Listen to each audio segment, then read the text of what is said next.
One of the things I say almost every single week is, do poets make mistakes? And the answer is no, they don't make mistakes, they change their mind. And giving students this opportunity to kind of throw away this idea of mistakes opens the door for them to be creative.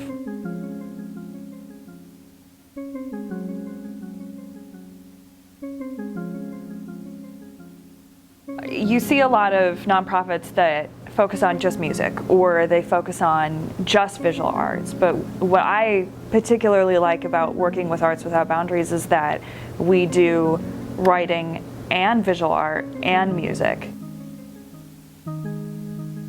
The importance of getting students to be creative at an early age is that they're developing a foundation for those skills, so that when they are met with challenges later in life, they already have those skills. Because it's problem solving, and so they're learning another way to problem solve, which you can use anywhere. Arts Without Boundaries really touches on some things that we need in the Billings School District. They bring in guest artists as performers to go into the schools as educators, as coaches, as lecturers, and then to perform. And that's something you don't get so much in the schools. We started Art Club, it's brand new at Orchard this year. We started it in October, right before Halloween, so Day of the Dead time. We started off with our calaveras, and a calavera is a sugar skull, or a skull that is decorated ornately for Day of the Dead, Dia de los Muertos. We have a big population of Hispanic kids, and so I thought that would be a really good project for us to start with. What's really great about the writing program is that it's 12 weeks long. So the students get basically to try out almost 12 different ways to write poetry. They're writing poems about music, they're writing poems about paintings, they get to learn about sound, they get to do a poet's walk. Every week it's something different and fun. The Arts Without Boundaries music program does several things.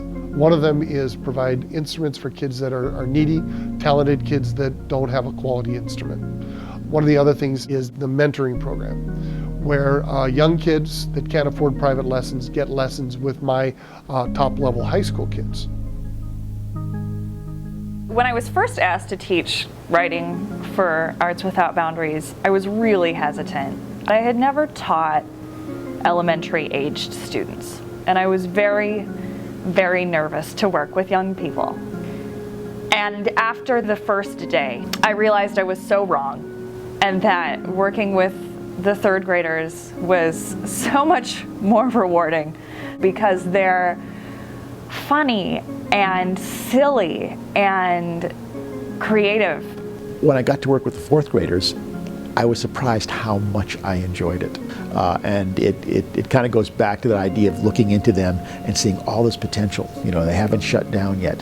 I'm impressed every time we do a new project because regardless of how many times I've taught the lesson, there's always a kid that's like, well, Miss Heidner, can I do it this way? And after X amount of times teaching that lesson, it never dawned on me. So I'm always kind of learning from them.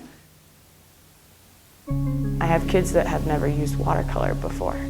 And at fourth grade, I assume everybody's used watercolor before, but giving them the chance to use those new materials like the chalk pastels and oil pastels, they end up super psyched about having a chance to learn how to do something that maybe they haven't had exposure to before. We have a lot of kids that are low income. We are a Title I school, and this is kind of a huge opportunity for them because they don't have a lot of after-school programs. A lot of times they don't have the opportunity to participate in some of those sports or the clubs that actually cost money, so it's kind of a little break for them. And the fact that they can be here by choice tells us that at least what we're doing is worthwhile, and it's good that we're a safe place for them. I think what the students get from having someone like me or my fellow writing teachers in the classroom is another example of an adult who cares about them, finds them interesting, and wants to know what they have to say.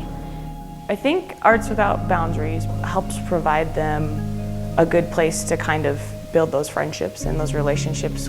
It's nice to see them bouncing their ideas off of each other versus just listening to what I have to say in class. When I see the kids coming out of lessons with a smile on their face, I think that's good. When I hear laughing in their lesson, when I hear them getting better at music week by week and them coming week after week, to me that's a really good sign. The first project that we did with the calaveras, I had kids that were so excited to take them home that they could barely stand leaving them in the front of the school so that we could display them. For like a week, they take some sort of a self-worth in what they're creating and what they're doing in club.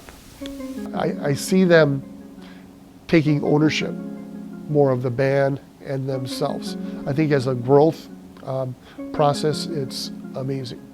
It's a learning experience, but it's a free learning experience. You know, they get to play, but they get to play in a learning environment. And I think what it does, it opens them up into their own self-confidence, you know, and you continue to say yes, you know, and try to get them to say yes to themselves.